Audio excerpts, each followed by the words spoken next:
And what we found is that for a given task, so for example, like answering a question, so something like, if you're like, what year was Napoleon born? And you have a model that's specifically trained to like extract information from text, so extractive question answering, versus a model that's like a generative model that can also do the same kind of task, but in a generative way, not creating new content way. The difference in terms of energy use is staggering. It's up to 30 times more for a generative type model.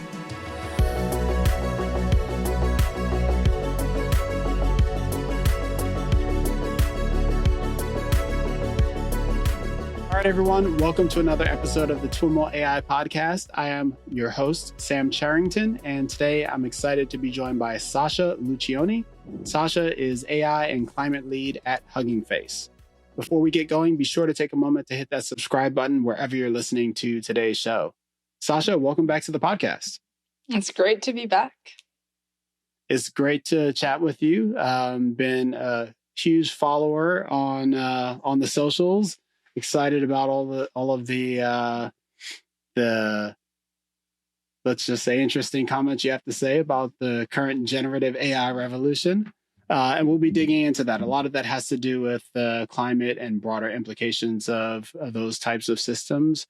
We last spoke back in September of 20, where we were talking about some of the work you did as I think a postdoc at Mila, visualizing climate impacts using generative adversarial networks. And we've come quite a way since September 2020. Yeah, right. I'd love to have us start out by having you share a bit about what you're up to now and, how the world of, climate impact of machine learning has shifted since then. That's true. It was a while back. So I was a postdoc at the time. I finished my postdoc at Mila, went on the job market, tried to do the whole tenure track professorship situation, did not work. And then I actually stumbled upon Hugging Face. I didn't really know it that much. And, I was looking for a place where I could do the research I wanted to do in a, let's say like a positive environment where I get support. And, essentially I have issues with people telling me what to do. So I didn't want to be in one of those. Tried it, didn't like it. The whole rigid corporate structure wasn't for me. So I was like, maybe startups could be my thing. Except, a lot of startups are really hectic and stressful. And then Hugging Face, like I actually started part-time and I saw how people were actually pretty chill and really interested in like responsible machine learning, stuff like that. So I've been here for almost 3 years now. And what I've seen, I guess that what's interesting is that there's a lot of climate positive work going on. It's not getting a lot of attention. So I'm still involved with Climate Change AI. It's grown a lot, and we still do workshops. We still do, even summer schools and all sorts of events. And what's sad is that, like, compared to like GPT type models, LLMs, the kind of OG climate work doesn't get as much interest nowadays because a lot of it, most of it actually uses non-generative methods, let's say, right? People are still into CNNs, people are still into random forests, and it actually is truly useful and impactful and can be, applied for all these different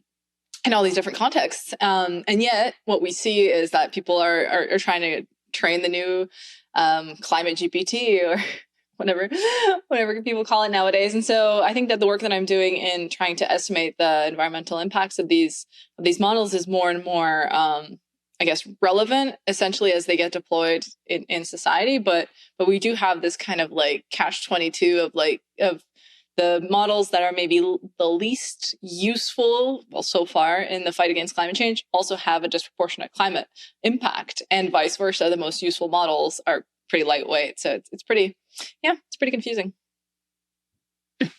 One of the things that's become very clear since, over the past 4 years, in fact, the past couple of years, is the kind of the rise of LLMs and the, their eventual takeover of at least the hype cycle of AI at this point. And the critique around their energy consumption was one of the early critiques about LLMs. How is the way, we're thinking about LLM climate impacts evolved? I don't think that it's one of the early critiques. I mean, it has been raised definitely, but I feel that it's kind of been dismissed I'm a thinking of lot. like the stochastic parrots paper, for example. There was Yeah, some definitely. mention in That was there part of of, it. mhm. But I wouldn't say it's mainstream. Like I feel like every time I bring it up, like people often talk about bias, they'll talk about hallucinations, for example. But when you start talking about the environmental impacts, like I often get a blank stare, especially outside of the AI community. Like people are really like, oh, because like people think it's the cloud. Even often people will think that ChatGPT or Midjourney or whatever is actually running on their phones and not on data centers. And they're like, well, if it's running on my phone, how bad can it be, et cetera. So I feel that like broadly speaking, it hasn't really connected in people's minds that these things do have pretty disproportionate energy requirements compared to your average piece of software. I just did an interview with someone at Microsoft, and I may be butchering the number, but I don't think so. I think he said that they're opening like a new data center every 5 days, and a lot of that is driven by AI use, like workloads and usage. And that was a staggering number for me, if I'm remembering it correctly. Like it was staggering for me, and I think I'm remembering it correctly. And in your research, uh, you've published on the energy growth due to LLMs. Any kind of figures that resonate for you? Yeah, what we found, I mean, we looked at a lot of open source, like language models, AI models from the Hugging Face platform where people share these models, train and share these models. And what we found is that for a given task, so for example, like answering a question, so something like, if you're like, I don't know, what year was Napoleon born? And you have a model that's specifically trained to like extract information from text, so extractive question answering, versus a model that's like a generative model that can also do the same kind of task, but in a generative way, not creating new content way.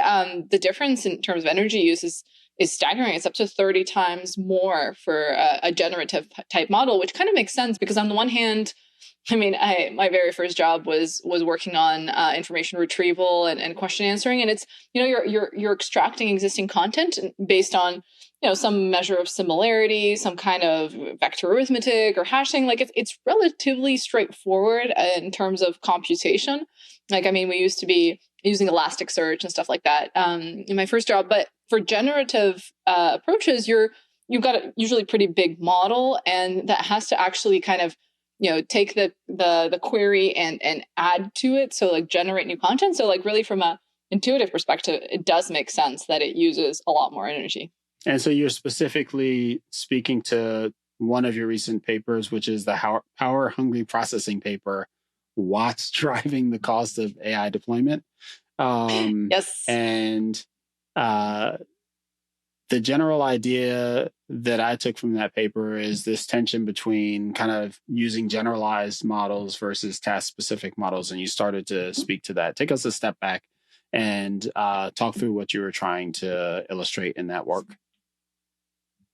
The goal of the paper was really to look at AI deployment. So most of the papers to date, we're looking at the training step, which is a little bit easier to get a handle of just because it's like you press start, you train your model for, I don't know, 3 million hours, and then you press stop, and then you kind of calculate how much energy you used. But deployment is a little bit more tricky because most models, like for example, if they're in production, they're constantly on and they're constantly replying to queries, and actually oftentimes you've got multiple copies of the model running depending on the load, and then you've got all sorts of, so people tended not to look at deployment because it was kind of messy. And so what we did is that we took a bunch of models, like 90 models from the Hugging Face hub, and we essentially measured how much energy they were using for the same set of tasks, of queries. And so we looked at image generation, we looked at text generation, but also text classification, image captioning. We looked at a lot of different tasks, and the idea was like to essentially see how tasks compared, to see how models compared, and to kind of try to identify some trends with regards to really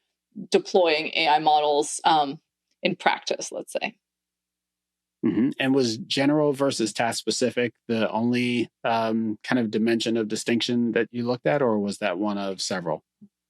No, we looked at that. We also looked at model size. For example, what was interesting is that if you looked at models, like text generation models of different sizes, we looked at the trade-off between how much energy was used for training the model and for per query, essentially, for each model query. And we found that depending on the size of the model, it varied between, I think, 50 million to 200 million queries to have the equivalent energy of a training run, which may seem like a lot, but on the other hand, if you do have like a production level system like ChatGPT that gets millions of queries a day, that means within a couple of weeks, essentially, you've used as much energy for just deploying the model as you did for training the model. So that was pretty interesting. We also looked at some which image kind of generation speaks models. to which starts to speak to the point that you're making earlier, in that the climate cost of inference in the long term is much larger than the training cost, at least for models that eventually make their way into production. The models that don't make their way into a production is an entirely different question. Yeah, exactly. And then nowadays, especially for LLMs, for language models, people tend to use existing models. I mean, actually, it takes a lot of resources to train these things. So mostly people are either fine tuning, they're adapting, or they're using existing out of the box models. And so that's why I was particularly interested in this phenomenon of like, how do LLMs compare? What are the different trade-offs between training and inference? And that paper, we also looked at for example, like inherently generative tasks like summarization, where sometimes you'll have a small summary, like a short summary. Sometimes it's longer, and we found that the energy cost, I mean, once again, predictably, I guess, rises as like the output length gets longer, which is also telling, because people are nowadays asking for whole essays from ChatGPT type models, and so that means that then essentially, like, every time you have to kind of run the existing text through the model and get the next token. And so as that text gets longer and longer, the compute cost rises and rises. And so, if you want to generate a whole essay, then that's a very long context window that needs a lot of computation. So we did a couple of we found a couple of interesting, I guess, observations in that study. But for me, it was like really just kind of planting the flag and being like, this is something that we should look at. And now I would love to see more work about optimization strategies, or like the impact of flash attention or distillation, right? Like, because there is low hanging fruit that we could be using, but that people aren't necessarily thinking about because they don't really, think about these trade-offs. Like, well, if we reduce the precision from 32 to 16, then maybe we could kind of reduce the energy use by half or something, right? There's not like really calculations that people often make in their heads when they're deploying AI models. Yeah, yeah. There are a couple of trends that may help in the energy consumption department. One is the trend towards smaller models, like the Microsoft Phi or Phi is an example of this, and the other is the trend towards investing more on the data side, and I guess ultimately producing smaller models as well. Do you see any evidence that A, that those trends are kind of taking root at scale, and B, that we're going to be able to quantify their impact on energy use? It's hard to say because there's honestly very little transparency, but it's true that now, like before, people would almost be like, we trained, a bigger and bigger model just so we can say that it's the biggest model. So there was like 160 billion, 170 billion, 180 billion. And nowadays you do see often like people train bigger models. And then also concurrently they'll say, and we have a smaller, more efficient model. So, I mean, it's not, it's not quite a win, but I do see that there's reflection. And I think that, I mean, maybe this is just my take on it, but it's maybe not so much the environmental impacts or the energy use. It's more like there are so few people and organizations that can even afford to use these models or to deploy like 180 billion parameter LLM that, it's just in terms of usage. If you want people to use your model, having a smaller, more efficient model makes sense because you have potentially more clients and more users. I'm wondering how much of that particular perspective is related to your perspective as working at Hugging Face. I think for much of the world, they use these models hosted by, an OpenAI or an Anthropic or Microsoft, Amazon, whatever. And so they want the biggest model because that's the easiest model to use to figure out if their use case is even going to work. And, they're not necessarily trying to self-host it, or at least they're far from trying to self-host it. Um, does kind of the way the industry is structured and the way that, we've got large organizations hosting these models, to what degree does that play into the impact that you're trying to make from a climate perspective? I definitely chose Hugging Face as a place of employment, not only from a climate perspective, because I do see like the having a hub where people can find models easily does, I mean, kind of in indirect ways, kind of like recycling almost, is like, well, I'm not going to train my own model. Maybe I'm going to start with the base model and fine tune it, but it helps people reuse, reduce, reuse, recycle ML models, which was kind of one of the things. And also I do believe in like I guess like I don't think that monopoly is the right or concentration of power. I don't think it's a very healthy dynamic for any industry, and I did see, and I still do see to some extent, a concentration of power in AI. And I mean, when you think about it, and Meredith Whittaker talks about this a lot, these bigger and bigger models really do put bigger companies at an advantage in terms of, right, who has the resources to run them, to train them, to deploy them. And so I also do believe that there's a climate perspective, but there's also kind of the democratization perspective that Hugging Face really fits in well into. And I think that if we want to have more innovation, if we want to have more startups and even nonprofits and academia, having more accessible models is important for that. Because like if I talk to students who are like starting a PhD, they can't afford to run 180 billion parameter model, but maybe they want to do like a project or a hackathon or whatever. And in order to enable them to do that, we need open source, like smaller open source models. And so I see it as like an advantage on different levels, one of which being climate. But actually, something that I was working on recently, a paper I was working on recently with folks from the DARE Institute, so Timmy Gibru's Institute, is about how actually in the context of AI, ethics and like sustainability and climate are really, really related, because like maybe like a smaller model will have less climate impact, but it will also be more accessible in terms of like justice and equity in our field. And so it was interesting because we had a lot of these conversations about like by helping people like access or train smaller models, they can actually have impacts that go above and beyond just like simple energy or simple environment. It's actually like a powerful tool in terms of like accessibility and the distribution of power. So I thought that was interesting because I never really thought about it like that. And they brought this into the conversation, and I was like, oh yeah, it's true that it actually does help accessibility, not only climate, right? There was a point in time, maybe a couple of years ago, when there was a significant concern that many organizations and institutions would be kind of locked out of AI research because AI research was trending so heavily towards these gigantic, expensive models that only a few institutions could afford to train.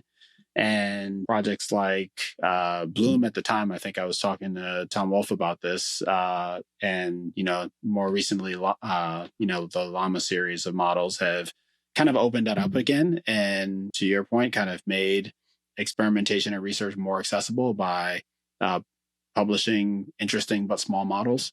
Yeah, that's actually how I joined Hugging Face. It was around the big science project in Bloom, and I was part of the working group that aimed to measure Bloom's carbon footprint. And it was interesting because we were using French compute that was relatively low carbon, but also we did a really in-depth study of like the training logs, and we could actually go really deep into like what each part of the process in terms of like training smaller models, in terms of experimentation, like all those different little pieces of the puzzle, how they all fit together. But I mean, I agree that Llama is still accessible, but if you look at a couple of years ago, I still feel that the field of AI has become less transparent. I mean, just if you look at conferences, like I don't know, whatever, 3 or 4 years ago, if you submitted a paper to a conference, you had to give a certain amount of information about how big the model was, like where the data was coming from, like things like that, right? But nowadays, I feel like you could submit a model that's behind a paywall, and you can just give some examples of how great the images are, how convincing the video is, and then that's kind of okay as well, even though it's a scientific conference, and science is supposed to be to some extent transparent and replicable. So I do feel that there is a kind of like there is still that tension between commercialization and science in AI, which is, I mean, maybe it's inherent because we're starting to have the rubber hit the road in terms of AI innovation, but it does really make some awkward situations where it's like, okay, like this is a really cool model, but like how does it work essentially, right? Is one of the challenges that these general purpose models are state of the art for a lot of the tasks that the task specific models are designed for, or is that is that part of the hype problem surrounding these models? I find that evaluation in AI has become so broken. I don't, like, I mean, I know people are doing stuff, but like when you start digging into the details, like for example, usually when you're evaluating like a language model, it's by prompting, right? And so people do use different prompt approaches, or sometimes they actually sample, they'll be like top 5, right? Top K. And then they'll compare it with a fine-tuned model that essentially has a set, like unlimited number of options, like of categories or labels it can choose from. And it's just like sometimes the comparisons are just apples to oranges, and it's really hard to even say like, and also like often language models aren't replicable. Like there's some, right, like they do some evaluation, then you do it again and you can't get the same result.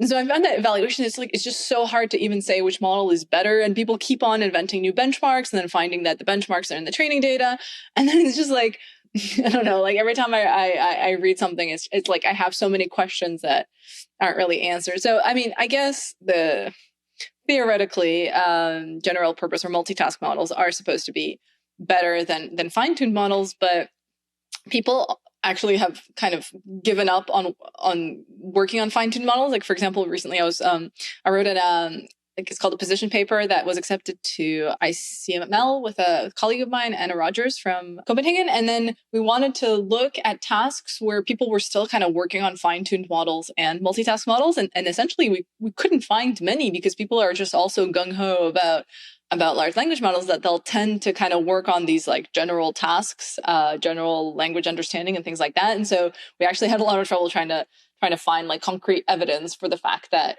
kind of the evaluation doesn't make much sense. Yeah, you could argue that that's good. We're concentrating our resources on the most promising thing. We're making good progress. We've achieved state of the art on, all of these tasks. And I think, the first part of your answer to that is, well, we're not talking about the impact, and that's climate. Are there other parts of your challenge to that response? Right. I think that we're also cherry picking a lot of results, and not like, for example, the concept of emergent properties is something we talk about in our position paper. And it's like, when you talk about emergent properties, it's like you assume that things kind of almost magically appear, and you're like, oh, this model just magically is able to do this thing that it wasn't trained for. But the fact that we don't know that, like, what exactly goes into the training data, this data is so big that it's even hard to say that, I don't know, all of the law books or something, like, for example, yeah, GPT, whatever, passed the law exam, the bar exam, but maybe all of the books are in there. We don't know, right? And so there's all these issues with like the claims that people make. Same with kind of state of the art. Usually, like often it's like a new data set, so it's really hard to, or I don't know, it's just like, or a new task like drawing a unicorn.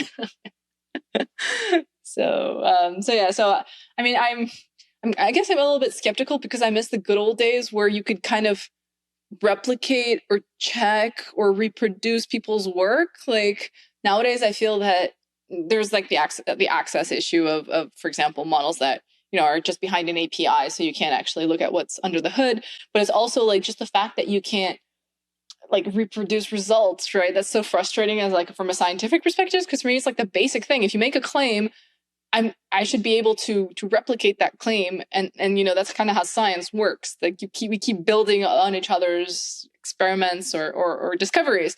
Whereas in machine learning, I feel that a lot of the discoveries that people make, or like the innovations or the claims are missing this core element of replicability. And so for me, it's like, well, if I can't even like replicate what you've done, how can I continue building upon it? How do we grow as a community? And is the replicability critique that you're mentioning now, is that related to access or related to information? Meaning, you're doing your experiments on GPT-4 and I can't afford it? Or is it more you're doing these experiments, you haven't really provided enough detail for me to go do the experiments myself?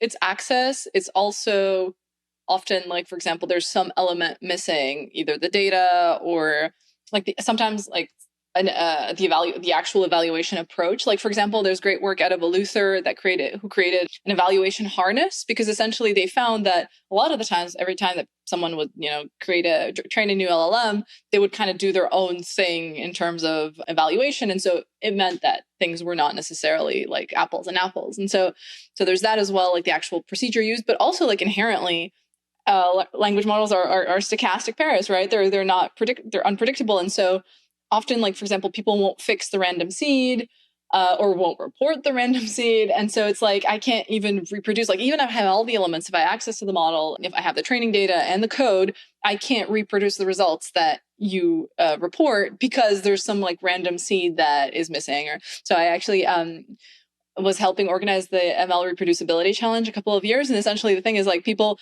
can choose a model, like a paper that was accepted to one of the like core ML conferences and try to replicate the results. And so like an overwhelming majority of the time, people weren't able to, because there was always some little detail missing. And even like, they had to correspond with the authors, they had to kind of reverse engineer a bunch of things.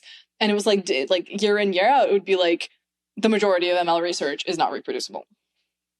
Was it NeurIPS that added a replicability component to submissions, and maybe even a climate impact? Yeah, they had I helped develop the code of ethics. Yeah, there was replicability, there was climate impacts, there was accessibility, there was technically you were supposed to say how much you paid crowdsourced workers if you had any, et cetera, et cetera.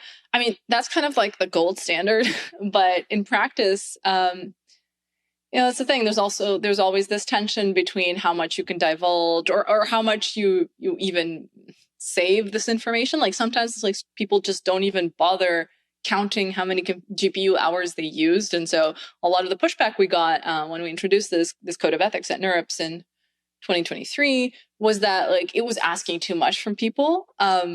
So it's more like something that we're going towards, but we're not quite there yet. But yeah, it is quite extensive in terms of even like proving consent. Like, if you're using some data that either you scraped from the internet or gathered from someplace to make sure that consent is being respected. But we're not at 100%, let's say.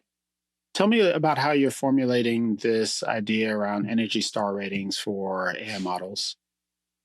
So I really got inspired by the work that the Environmental Protection Agency has been doing in the United States for decades now. And the goal was really, you can't force people. I mean, sadly, you can't force people. I guess we should say for those outside the United States, Energy Star is this ratings program. If you go to buy a refrigerator or another like home appliance, there's a big yellow sticker on the appliance that essentially gives it, I think it's like an A, B, C, D, like a kind of A through F or something like that type of grade. It depends on the appliances, actually. For some of them, it's really, if it's in the top 25% in terms of efficiency of a category, it's got the Energy Star brand, like the rating. But in other cases, it is really like an ABCD. So yeah, it really depends. But so yeah, I was really inspired by that work, because you're not forcing people to take this into account. But typically people do care about their energy usage at home, and they increasingly care about environmental impacts as well. And so the idea is to kind of harness the same kind of measurement where you compare for a given task, like, for example, for a washing machine, right? You compare for the washing machine category, you compare different models. And essentially what's interesting is that the EPA doesn't really measure performance. Like, they're not going to go and look how well the washer washes socks or whatever. That's not really like their purview. But given kind of a standard load, like the default setting, they'll measure energy consumption, which I find is interesting, because they are, for me, two different things. Like, performance can depend on like how you're using the appliance and how you're using the AI model, because maybe for some people they really need it to be like top state of the art, whatever, but other people just wash their laundry, and it doesn't have to completely take out all the stains from whatever your white shirts. And so it's interesting, because I spoke to the folks from the EPA, and they're like, well, the performance is like a secondary thing. the people who make the appliances can measure that as they will, depending on different types of loads and whatever. But we measure really efficiency for a default setting, and so I'm taking a similar kind of approach for the AI Energy Star project. I identified like 10 different tasks, so everything from text generation, image captioning, speech recognition, like all sorts of tasks across modalities. And for each task, I'm comparing, models from the Hugging Face Hub that can do that task. And once again, I'm not benchmarking them in terms of whatever benchmark are used, but really in terms of the energy efficiency. And the idea is to create a range for each task. And then once you have that range from like minimum to maximum, you can start giving categories. And is the idea that model providers would kind of voluntarily rate their models on these dimensions and publish the ratings? Yeah. I'm going to start with open source models, and I'm already talking to, for example, Cohere, Meta, like Microsoft. I've reached out to all of them, and I'm going to provide like a script, like a Docker essentially, that they can run locally, and they don't need to give up any state company secrets. It's really, a standardized kind of script that all the models can be compared with, and hopefully everybody will be incentivized to kind of participate. And I think that especially big tech companies, they do care about efficiency, they do care about compute, and showing that it's kind of like the same as for appliances, right? You want your appliance to have an Energy Star rating that's considered like cool, or it's good for the planet, or green, it's considered green. And so I'm hoping to have something similar for AI, because maybe I'm a little bit naive, but I do believe that most people in our community do care about efficiency and compute. It's just that like the structures are not there in place yet for them to take this into account when either sharing their models or choosing models. So like I think that given the right information, people can really use this to make more informed decisions.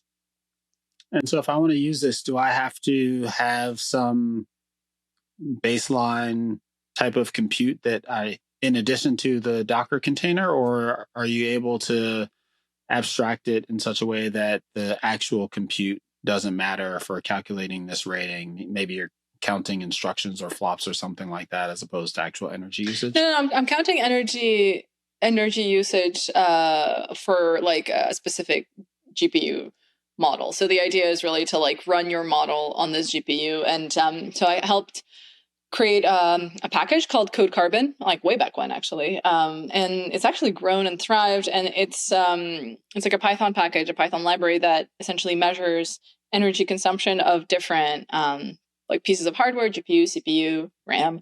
And also, depending on where the energy is coming from, depending on how it's generated, it also estimates carbon emissions. And so I'm using Code Carbon in the project in order to have that amount of energy. We went back and forth about the flops situation, and I actually asked the EPA people about it, and like they Energy Star kind of is inherently about energy and not about like computation or cycles of laundry. So I really wanted to keep the core like energy usage at the center of this project. Mm-hmm. So presumably it's some common GPU that the person who wants to do the testing can find on a cloud provider, and they push it there.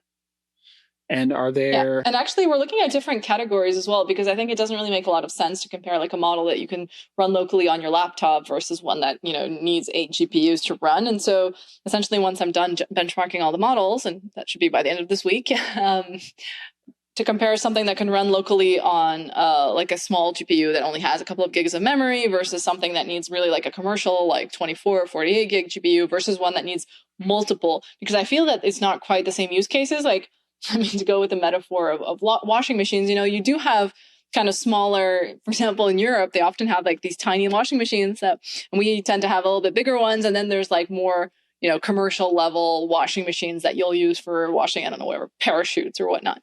And so I think it's similar in AI, like often it's not quite the same use case, depending on like the size of model and the amount of compute that you have. So I do want to help create these little categories of usage for different tasks. But I'm trying to make a trade-off between simplicity and and essentially usability. So I'm not 100% set on exactly what the categories will be yet. You mentioned that you have kind of separated out and aren't really thinking about performance in the context of Energy Star. And the Energy Star doesn't as well.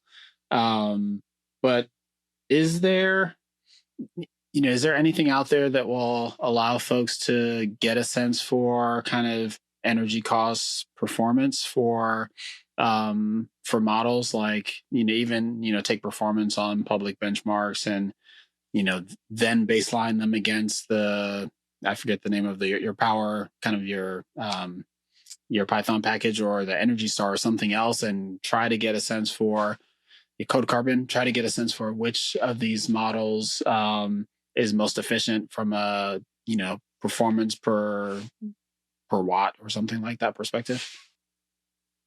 Yeah, per kilowatt hour or something. So we do have a bunch of leaderboards on Hugging Face, and actually I have some great colleagues like Clémentine who are working really on the leaderboard benchmarking side of things. But I think that especially if you want to have, want this to be as useful for as many people as possible, it's really hard to pick a single benchmark or, leaderboard that will work for all tasks and all kind of communities. So, maybe in research, we have our set of benchmarks that we'll tend to use when we train a new model because, that's kind of like what we track, and papers with code and whatnot.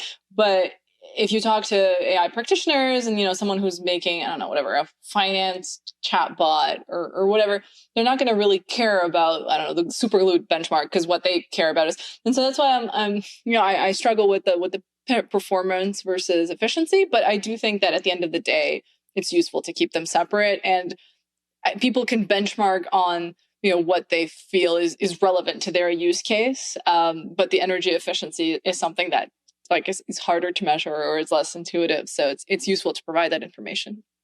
Mm-hmm.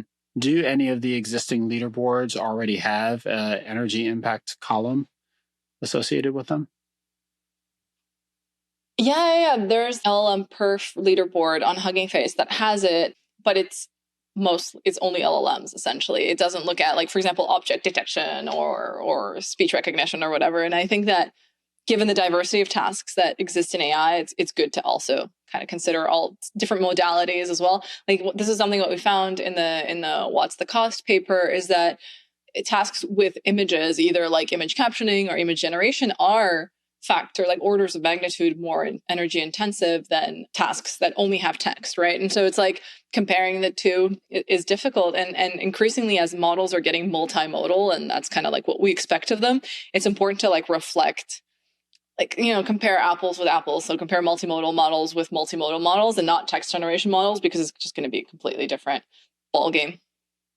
Yeah. So the Energy Star is broader than LLMs. You're including the task-specific models as well as the more generalized models. How do you address the challenge of, a more complex model that's doing more complex things is going to, how do you normalize against the complexity of the task, essentially? Once again, this goes back to what you want to do with the model. So maybe in research, we're kind of very, we optimize on the multitask nature of LLMs or of AI models in general. And I feel that is something that we really pursue.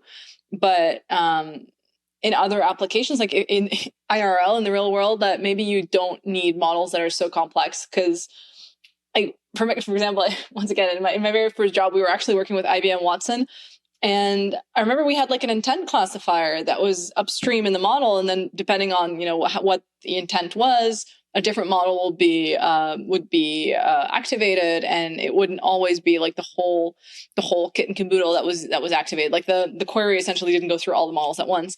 And so I feel that we've kind of maybe come back to this with mixture of experts, but for a while there, we expected models to do everything. And I feel that that's unrealistic. From you can't be good at everything. I don't think AI models can be good at all possible tasks. And so I'm a big fan of task specific models, or at least context specific models. And I think that this trade-off between complexity and performance is not necessarily always relevant.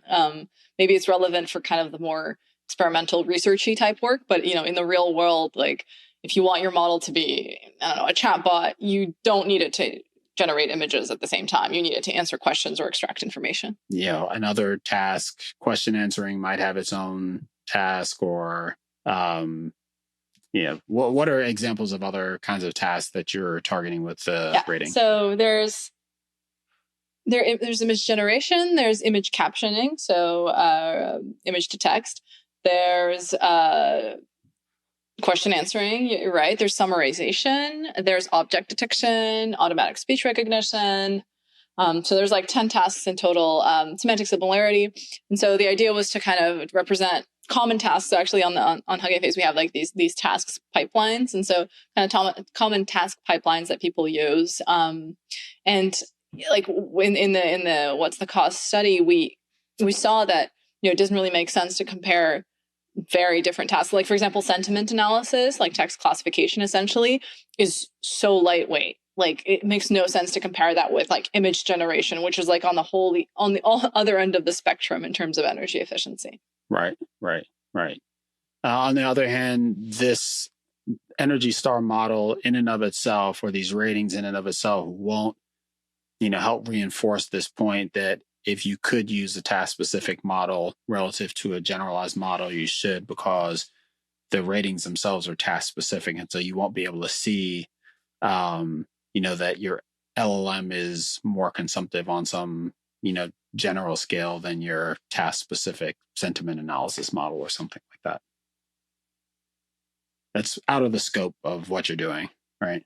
I'm also comparing some multitask models, like the T5 type models that we studied in What's the Cost. I'm also comparing them in the Energy Star ratings to give people an idea of like what the trade-off would be between task specific and general purpose or multitask. But of course, the thing is that when you start comparing it, it's interesting because often, like for example, you have to prompt them, like the T5, like you have to say, what's the answer to this question, and here's the context, right? So you always also actually add some input that will kind of make comparisons difficult. And like, people brought this up when we wrote What's the Cost? And it's true that it is hard, once again, to compare multitask and single task models. But if people are using them for all sorts of things, it's good to see, like, maybe if it does 30 different tasks, but it's 30 times more energy, then maybe it's okay at the end of the day, right? So it's really kind of like a trade-off of like what you're comfortable with and how you're using the model, right? And what's the setup that you have and how many tasks you really need it to do at once. Can you elaborate on the critique you just mentioned, that there's prompting required with the generalized models? Was the critique that I might get a different result with a different prompt? And so therefore you can't compare apples to apples?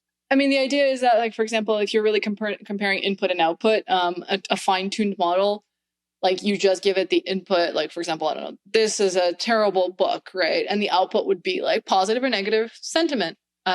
Whereas a generative model, you have the same kind of, this is a terrible book, but then you also have the prompt that you have to say, like, category, I don't know, whatever, give the sentiment of the following sentence. So the input is going to be longer, and also the output is technically exactly. And so I mean, when you think about it, like in one case you just have the two categories to choose from, the two labels, and on the other hand you have all of the vocabulary of the model to choose from, and sometimes it doesn't even say positive or negative. Sometimes it says like red, and you're like, well, how, or something more complex, like, oh, this is actually a very nuanced blah blah blah. And it's true that if you want to compare fine-tuned with like multitask models, then you quickly see that it's really hard to compare the two, because it's really hard to constrain generative models to only two choices, and often they'll start blabbing about stuff that you didn't expect them to say. So you're finishing up your first set of models with the Energy Star.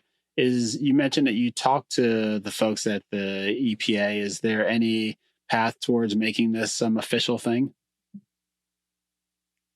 So they said that they're not quite there yet, because essentially they're focusing on tangible physical objects, and AI is not one of them. But what I would love to see this become is maybe a partnership with like ISO, or like or NIST, or like an organization that really, like, I'd love to see it adopted and also taken like beyond what I can do as a researcher, to really make it a lot more like standardized and structured, and ideally, something that evolves over time as new tasks appear, new models appear. So the way I see it is like a proof of concept. And once it's done, I'll write a paper. Obviously, I'll create a website where people can compare and contrast different models and see the results and kind of go in more into depth. But ideally, I'd love for someone to to take this and run with it, because I do think that it would be an important kind of like long-term project to carry over, like, or the Green Software Foundation. I mean, there's a bunch of folks that are kind of working on different angles of this. So I'd love to contribute to that as a researcher. And are there any things that you've learned in looking at some of the parallel work that's happened on the responsible AI side of things, or more kind of ethical AI side of things, such as model cards and data sheets for data sets, and in particular, their broader adoption within the industry? I've seen, some of the vendors publish model cards, but it hasn't necessarily, swept and become like front and center every time you go look at a model. It is there if you look for it in very limited cases. Are there things that you can learn from that, those experiences? I think that model cards have become pretty much a standard like, for example, at Hugging Face. I think the vast majority of models will, I mean, probably not like the full model card with all of the information, but they'll have a subset of information that's shared. I guess what I learned is that people will tend not to like put in not they won't want to, once someone has like trained the model, they won't want to spend hours on this kind of stuff. It's hard to incentivize people to document their work, essentially. And so this is why I want it to be like a simple script that someone can run, or if they don't have the in-house compute, a simple like query or button they can press that I'll run it for them, or whatever, I'll set up a process to run it for them. So I want to make this as seamless as possible, because what I've seen is, as soon as documenting data or documenting models becomes a bit more complex, and people run out of patience, it's hard to keep the enthusiasm alive. But on the other hand, I've seen some really great efforts recently of being very thorough, being very kind of systematic. And like, for example, Allen AI Institute recently trained their model Olma, and they did a great job of like really doing amazing, like in-depth documentation of the data of the model. Like I really feel like there are great examples of people putting in the legwork, but it's true that you can't expect everyone to spend hours and hours on this stuff, sadly. Awesome. Well, Sasha, thanks so much for taking the time to catch us up with what you've been up to. Very cool stuff, and looking forward to seeing a Energy Star sticker on a model near me. Thank you for having me, Sam, and I'm a huge fan of your podcast.